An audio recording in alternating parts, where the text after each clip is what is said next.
Salam jumpa, Ibu Bapa, Saudara-saudari yang terkasih dalam Kristus. Sesaat lagi kita akan mendengarkan renungan harian dari Romo David Lemewu MGR. Mari kita siapkan hati dan selamat mendengarkan. Firman-Mu Tuhan, berita bagi kakiku, sabda yang hidup, terang bagi jalanku. Bapak, Ibu, Saudara-saudariku yang terkasih dalam Kristus, bacaan Injil kita hari ini diambil dari Injil Lukas bab 17 ayat 26 sampai dengan 37. Pada suatu ketika Yesus bersabda kepada murid-muridnya, "Sebagaimana halnya pada zaman Nuh, demikian pula kelak pada hari Anak Manusia. Pada zaman Nuh itu orang makan dan minum, kawin dan dikawinkan, sampai pada hari Nuh masuk ke dalam bahtera. Lalu datanglah air bah dan membinasakan mereka semua. Demikian pula yang terjadi pada zaman Lot. Mereka makan dan minum, membeli dan menjual, menanam dan membangun, sampai pada hari Lot keluar dari Sodom. Lalu turunlah hujan api dan belerang dari langit dan membinasakan mereka semua. Demikianlah halnya kelak pada hari Anak Manusia menyatakan diri. Pada hari itu, barang siapa sedang ada di peranginan di atas rumah, janganlah ia turun untuk mengambil barang-barang di dalam rumah. Demikian pula yang sedang berada di ladang, janganlah ia pulang. Ingatlah akan istri Lot. Barang siapa berusaha memelihara nyawanya, ia akan kehilangan nyawanya. Dan barang siapa kehilangan nyawanya, ia akan menyelamatkannya. Aku berkata kepadamu, pada malam itu, kalau ada dua orang di atas ranjang, yang satu akan dibawa dan yang lain ditinggalkan. Kalau ada dua orang wanita yang sedang bersama-sama mengilang, yang seorang akan dibawa dan yang lain akan ditinggalkan." Para murid lalu bertanya, "Di mana Tuhan?"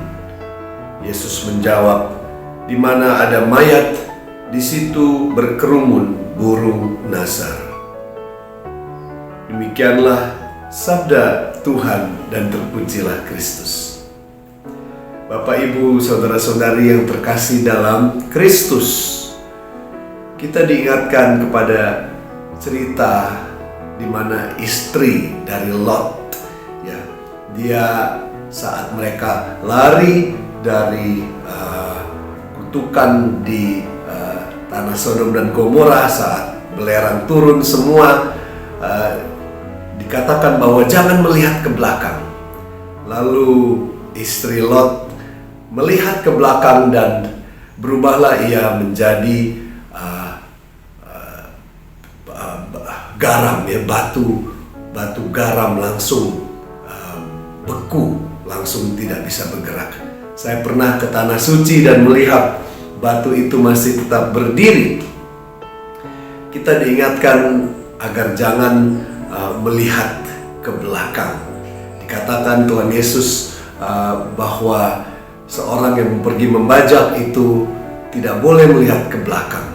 Malah dikatakan di situ di Lukas, di Injil Lukas bahwa bab 9 ya ayat 62, bahwa siapa yang melihat ke belakang itu tidak pantas untuk kerajaan Allah.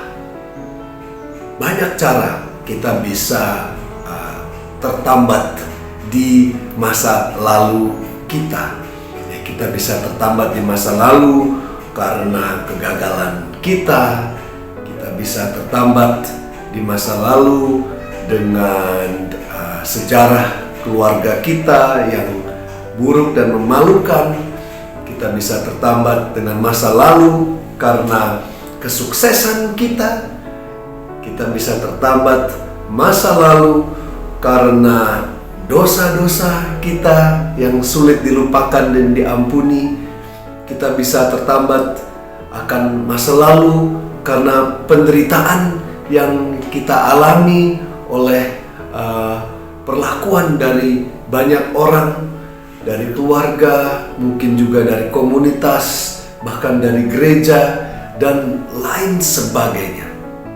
Banyak sekali kita bisa tertambat dengan masa lalu. Kita bisa tertambat dengan masa lalu karena kesenangan, ya, hal-hal duniawi yang kita dulu sukai dan sekarang pun masih terasa, masih ada keinginan untuk melakukan hal-hal itu.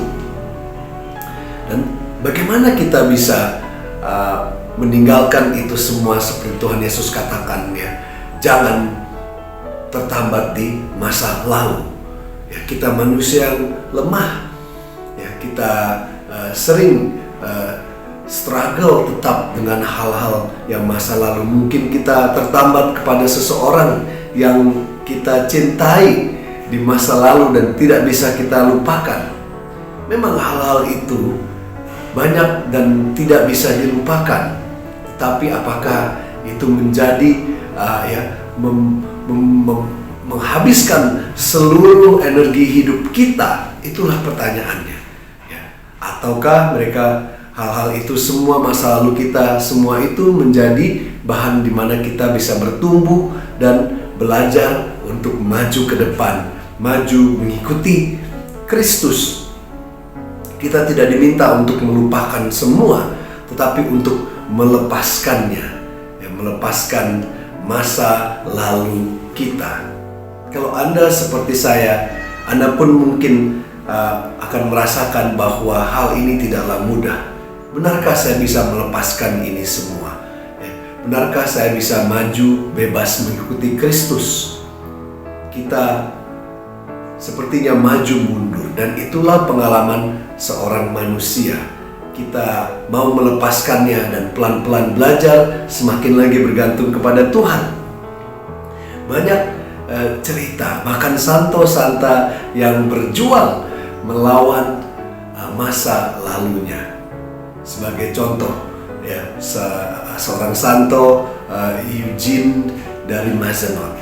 Dia punya keluarga yang kaya, tetapi neneknya dan tantenya itu agak-agak neurotik, ya, dan selalu mengingatkan papanya bahwa mereka punya uang itu karena dapat dari keluarga si nenek itu. Dan di abad ke-18 itu orang tuanya bercerai, dan itu hal yang tidak lumrah saat itu. Sehingga masa kecilnya itu banyak kekosongan dari cinta kasih keluarga. Dia tidak mendapatkan bimbingan yang baik, ya, perlakuan yang baik, dan dia tumbuh sebagai seorang anak yang tidak mendapatkan banyak kasih keluarga. Tapi dia mengalami sebuah pengalaman mistis, dan dia terpanggil dan menjadi seorang imam. Dari segala perjuangannya, masa lalunya yang menyedihkan dan memalukan dari sejarah keluarganya, dia menghabiskan lebih banyak waktu untuk berdoa dan bergantung kepada Tuhan. Bahkan dia sampai bisa mendirikan sebuah tarekat, ya, di Oblate of Mary Immaculate, ya, Oblate dari Maria Immaculata, yang sekarang sungguh besar tarekatnya. Ada juga Santo Mark Ji Tianjiang, ya. Dia adalah seorang yang menderita, kita bayangkan dia menderita dari ketergantungan opium, ya, dan bahkan sampai akhir hidupnya dia juga tidak sembuh dan tidak lepas. Lalu kita berkata, bagaimana mungkin seorang yang masih bergantung kepada opium itu masih bisa menjadi seorang santo, ya.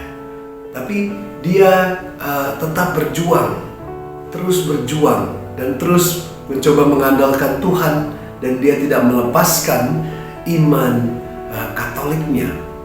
Walaupun dia banyak menerima penolakan, bahkan dari gereja, komunitas gereja sendiri yang mengatakan dia tidak pantas untuk mengikuti Kristus, dia harus meninggalkan gereja dan lain sebagainya.